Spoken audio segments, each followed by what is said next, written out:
Funding for the Maddy Report is made possible by grants from the California Emerging Technology Fund, leaders in the quest for digital equity. The James Irvine Foundation, committed to a California where all low-income workers have the power to advance economically. Fresno State Associated Students, Inc., students serving students. BNSF Railway, moving our economy for 160 years. And The Wonderful Company. The Maddy Report is also made possible thanks to contributions from Harris Ranch Inn and Restaurant and E&J Gallo Winery. From the Maddy Institute, the Public Policy Institute for the Valley's 4 public universities, this is the Maddy Report with Executive Director of the Maddy Institute, Mark Keppler. Welcome. When people around the country think about the San Joaquin Valley, they think about a few things. One thing they think about is agriculture, another is water, and another is Fresno State. We are very fortunate to have the current president of Fresno State with us today, Saúl Jiménez-Sandoval. Welcome back to the Maddy Report. It's great to be with you, Mark. Thanks for having me. So listen, a new academic year, 22, 23 coming upon us here. And, we've been dealing with a lot with COVID over the last few years. It's made education generally, higher education in particular, really difficult, but things are changing. We're getting back to normal. I'm wondering, any positive takeaways from COVID that we can use going forward to make the higher education experience even better? Sure. I think there are plenty of good lessons that we've learned. We've learned, for example, that the virtual space is a space that brings us together. We are now planning, for example, conferences in the virtual space that bring people, from Europe, from Asia, from Africa, from all parts of the world, and I think we've reconceptualized what space is. Now space is no longer an issue for us. We are able to come together pretty strongly and collaborate with colleagues from across the world. That's really true. And some of the programs, the reports that we've had, frankly, we've been able to have people from Washington, D.C. and other places that normally it would be a challenge to get to physically come to the Valley. We can get them via Zoom and those kinds of things. That's really been helpful. Let me turn your attention to another issue that's come up recently. There's some community leaders that are pushing a measure on the November ballot called Measure E. It's a proposition that would call for a countywide sales tax to benefit Fresno State. Now, I know you and CSU can't advocate on behalf of that measure, but that measure would bring in, if it passed, $36 million a year for 20 years. And I'm just wondering, how would that transform Fresno State? So again, if somebody were to ask me, what would you do with that amount of money on a yearly basis for the next 20 years, without associating this with Measure E, I would say that it would transform Fresno State in a dramatic way. And just because Fresno State is intimately connected and tied to the region, in turn, it would also transform the region in a rather dramatic and positive way. So if we speak of agriculture, we can speak about areas in which we can address deferred maintenance on the one hand, but on the other hand, really build on a program of excellence, a program of innovation, really lead the world in ways that agriculture can then feed, not just the state, but the country, but the world as well. In terms of other areas such as business is a crucial part of our economy as well in the Valley. What can we do in order to promote business in the region as far as entrepreneurship is concerned, as far as small businesses are concerned as well? Fresno State would be a clear leader in that. Yeah, and one of the things I've heard you mention in the past is something like 80% of the students end up staying in the Valley after they graduate from the university. And I believe that's the highest of any CSU. So what happens at the university really does impact the region. Listen, we got a few things I want to get through, but one thing I want to talk to you about was athletics, Fresno State athletics. It's known for that. It's really created a visibility and a brand for the university. A lot of changes in college athletics, realignment being the biggest. It's happening at a dizzying pace. I'm just wondering, what do you see as the future of Fresno State athletics, and what will that mean for the academic mission of the university? I think athletics brings a profile to the university that no other division does. No other discipline is able to provide a very clear passport to the world as far as what Fresno State represents and as far as what the region is as well. So athletics is very clearly this bridge from the university to the communities in which people come to Fresno State, they see the Bulldogs, they cheer for the Bulldogs, and then therefore they're able to identify with the university in a very deep, very connected type of way.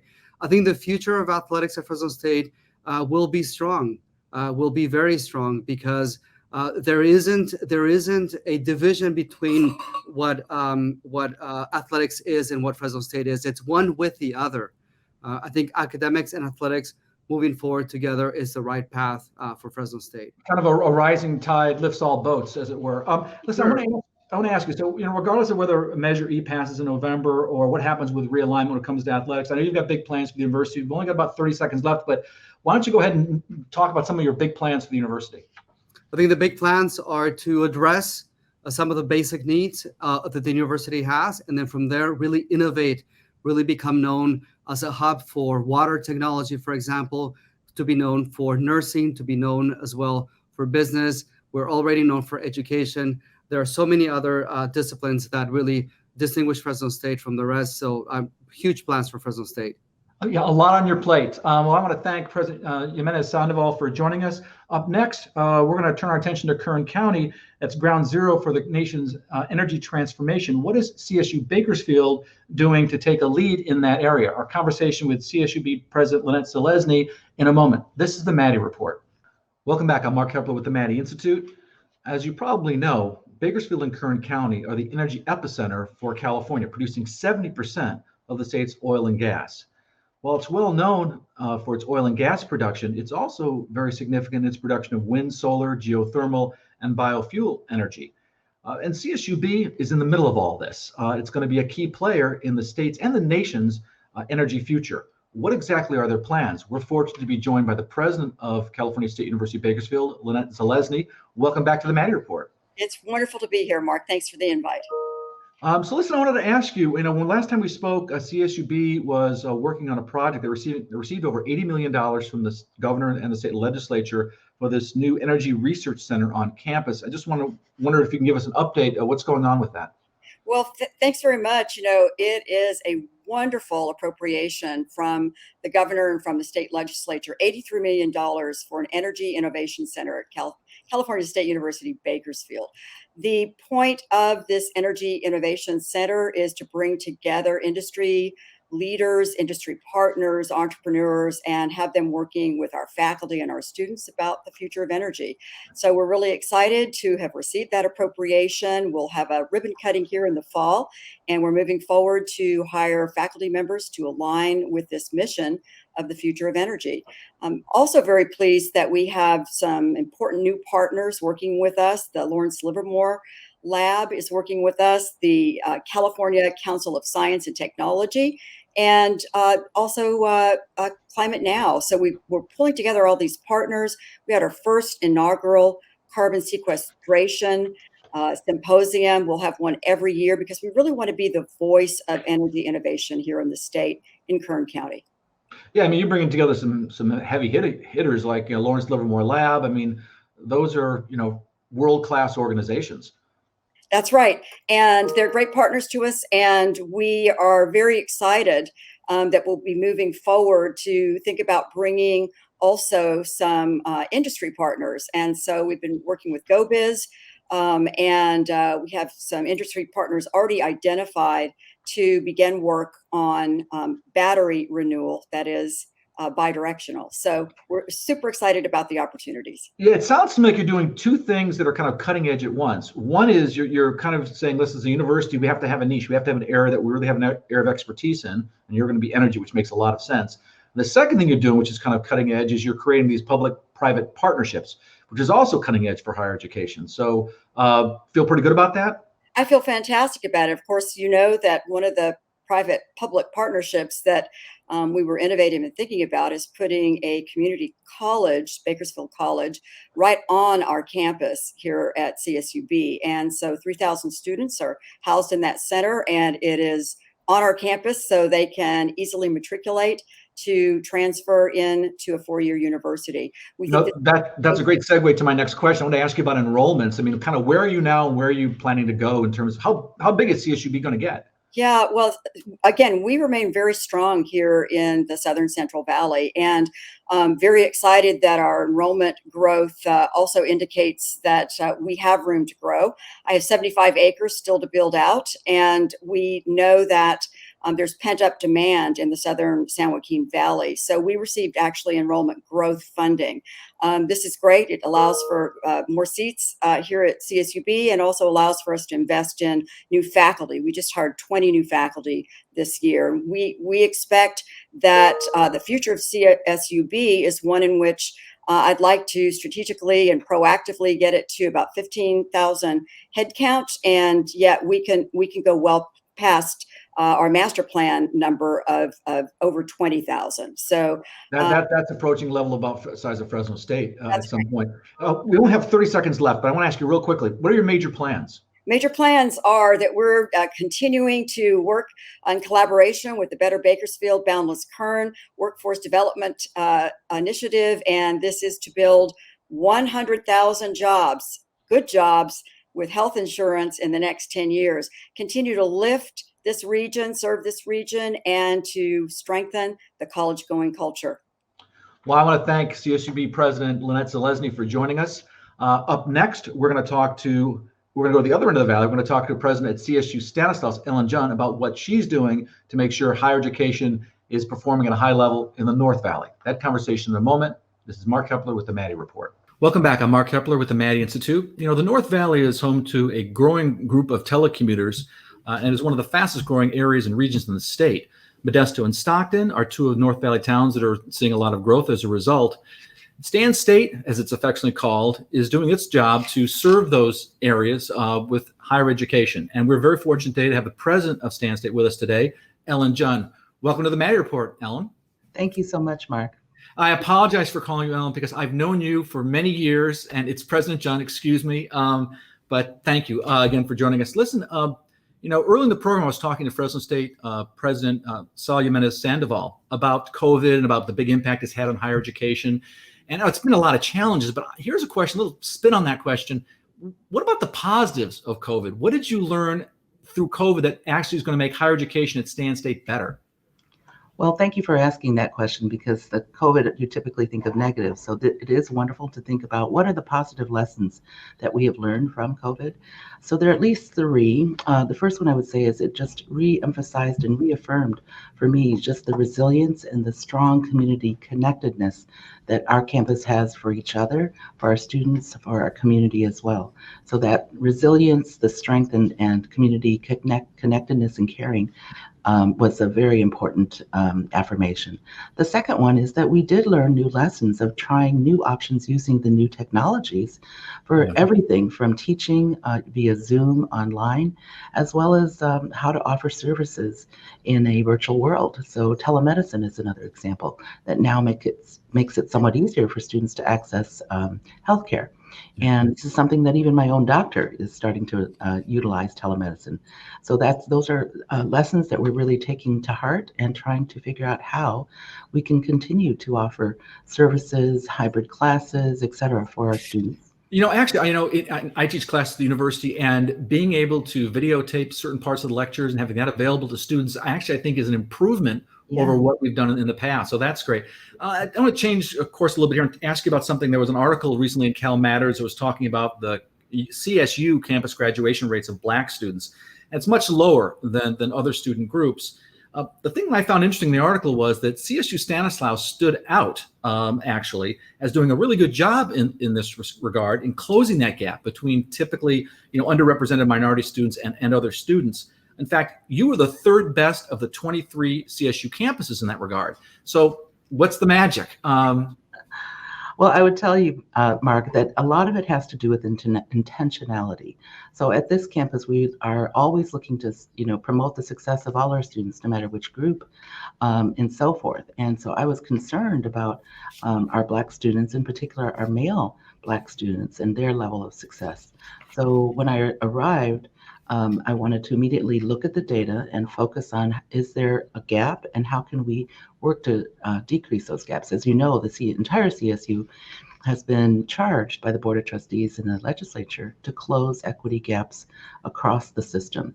So in this case, I hired a coordinator to run our new Males of Color initiative, in which we look specifically at how to create an atmosphere that is welcoming, that gives students a sense of belonging. 73% of our students are the first in their family to go to get a college degree. So we want to build that sense of belonging in right at the start. So that is so important. I happen to be a first generation college student, and I took to my parents and say, how do I do college? They said, you're on your own. You're going to figure that out on your own. And it really is nice to have someone there to kind of assist. Congratulations, Mark. I didn't know that. Thanks. In fact, all of my family, my parents really pushed education. All of us have our college degrees because our parents were always telling us, go to college. And so we listened. We only have about a minute left in the segment, but I did want to ask you, what's going on with the Stockton campus and what are your plans for the upcoming year? So many exciting things. We have received the attention and the funding support from the governor and the legislature. $54 million plus another $1 million from the governor for growing enrollment to do new building enhancements and build new buildings. We're expanding our programs and majors there. We are putting in a new community equity research center that uses participatory community action research. So these are all designed to improve the residents in Stockton for greater access to healthcare and well-being. And our faculty and our students are so excited to have this opportunity to work in both a rural and a metropolitan area like Stockton. Yeah, you've got both going on. You've got Modesto and you've got Stockton. And so I know you're a very busy person. I want to thank you for taking the time.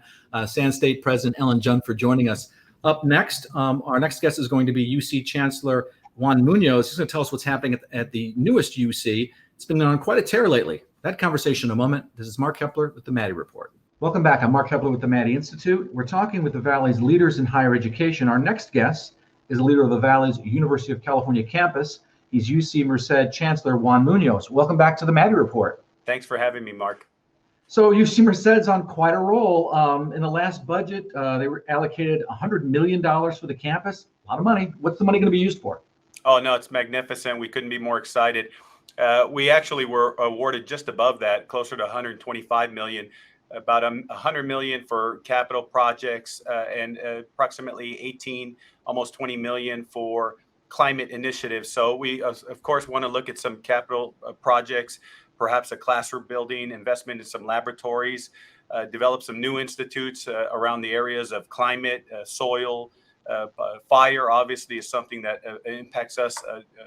Most recently, what's taken place here in adjacent to the Yosemite Park. So there are a number of institutes we want to seed that have particular applications, not just for the Valley, but also for the region.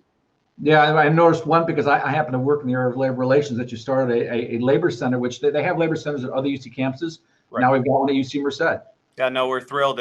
Magnificent. There's only 3 in the University of California, one at Berkeley, one at UCLA, and the third now here. And of course, it makes perfect sense given the focus of this particular campus in the region and in the relationship with agriculture and that kind of labor. And so we're very excited, very proud of Dr. Flores and Ana Padilla for helping establish that.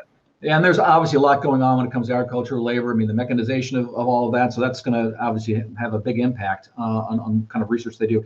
I wanted to know what I think our audience would be interested in knowing what's going on with the new medical school, or as you're moving toward a new medical school. Can you give us an update?